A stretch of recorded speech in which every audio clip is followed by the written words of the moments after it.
I'm Mr. MegaManFan, and today on Genesis Does, we're going to be looking at a game from Asmik. The same people behind Boomer's Adventures in Asmik World bring you Verytex, or as I like to call it, Very Hard. This is a Japan exclusive game, meaning there is no North American equivalent under a different name or otherwise. If you want it, you have to import it. And let me give you a caveat emptor on that.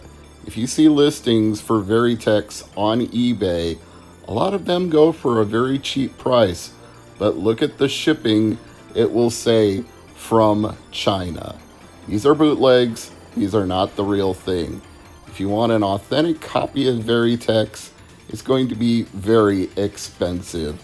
The lowest I could find for a Mega Drive Verytex loose was $99. If you want it complete in box, it's going to be at least $130. So you can put this one down on the list of Sega Genesis / Mega Drive games that you're probably not going to own anytime soon. It's not as bad as Panorama Cotton, but it's certainly not inexpensive. Part of that would be that it's a shoot 'em up, and that's a genre that a lot of people collect, and a lot of people will go out of their way to collect the obscure titles from. But part of it may also be that it's Japan exclusive, so it drives up the price for not having been released anywhere else. But mostly, I'm going to say the number one reason it fetches such high prices today is the mediocre reception it got when it was released. Reviews were fair to average. Even modern day reviews of Verytex are fair to average. Some will praise the soundtrack, others will note how difficult it is and how impossible the final boss is, and nobody seems to be completely satisfied one way or another. This doesn't have the reputation of a series like R-Type or Gradius, where people universally love that franchise, and in fact this one isn't even a franchise, it's a one-off, so that alone should tell you that there weren't many copies of Verytex printed, and that just drives up the price even more because low print run, obscure game, shoot 'em up, region exclusive, you got the perfect storm of factors for a high dollar item. Is it worth it though? That's more interesting of a question. Should you spend $130 on Verytex? I'd say no, unless you're like 2 Mega Drive games away from a complete set, and then maybe okay, I guess. But I can't give a 100% honest review if I don't tell you that this game is kind of balls. I mean, okay, the power-up system isn't bad. It's fairly easy to pick up power-ups and level up your weapon, level up your directional shooter. You can quickly get to a multi-pronged attack with a powerful ship. And you only drop down one level for each time you get hit, so some good things there. But the continue system from when you die is really busted. You go all the way back to the very beginning of a level if you haven't reached a checkpoint, and usually you only get a checkpoint by beating a mid-stage boss. So if you screw up even once, you're redoing a whole lot of stuff all over again. And if you like memorizing enemy wave patterns so you get better, that's great. But that's also very tedious. And this game does not spare the amount of things that you're going to have to deal with. You've got a limited number of these special weapons that you can use to help you. And when they run out, all you've got is your shooter. And you're going to eventually run into something. Quite literally in some cases, because you see these grid works along the side, these pipes and beams and whatnot that I just drove past. Well, some of them you can shoot. Some of them are actually enemy formation ships that you can attack and they get destroyed. There's one in the middle that I just blew up. but most of them are just static walls of death. And it's really tough when the enemies can go through them, but you can't. That's grossly unfair in my book. So not only do you have to dodge the bullet hell of the enemies, you have to dodge the obstacles on the screen at the same time. Not unprecedented, because the Gradius series of games do that a lot of the time. They're mostly horizontally scrolling from my memory. I don't remember any that were punishing you with a vertical grid like this. But here, look.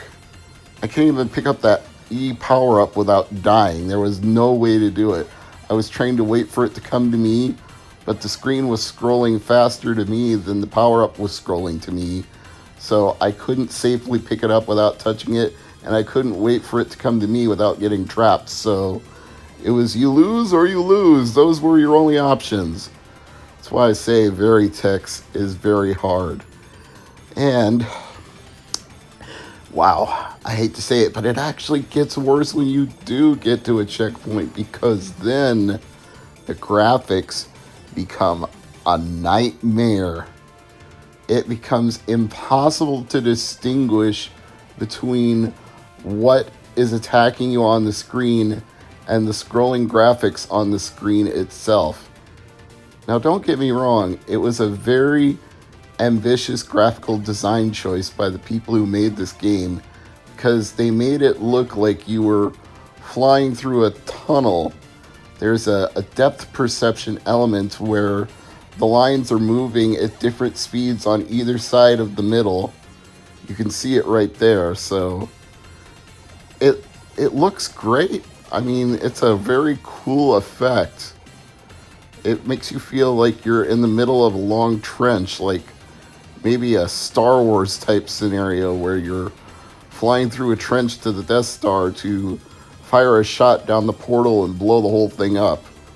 I like the idea, but then trying to discern where these red enemies are while everything is moving, forget about it.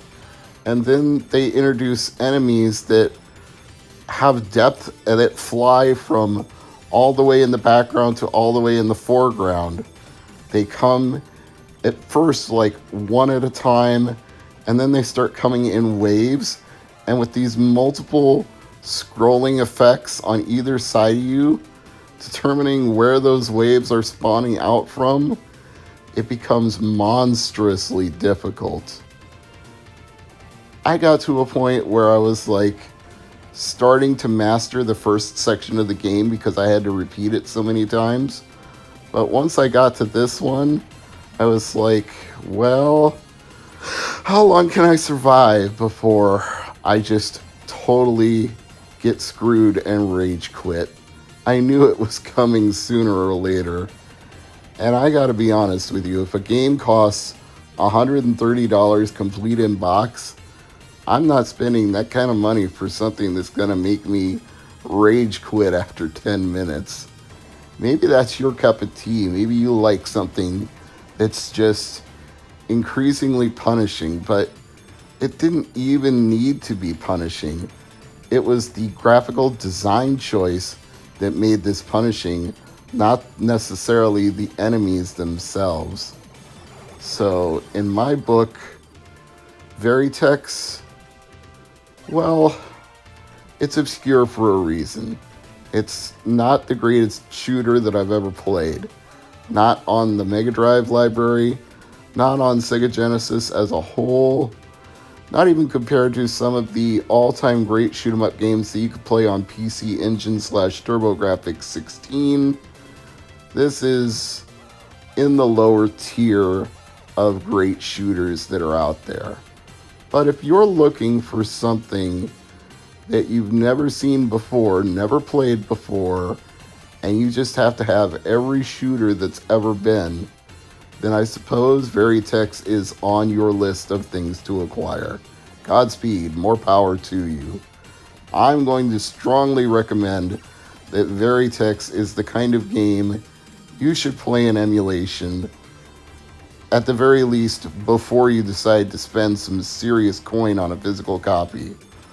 Or if you don't mind the fact that it's a completely phony bootleg, you could get one for 5, 10, 20 bucks shipped from China. Might get here in a month and a half, might only work for a month and a half. And you know that the original intellectual property holders at Asmik never made any money from that because that cart was fabricated from whole cloth and never existed back in the heyday of the Genesis / Mega Drive.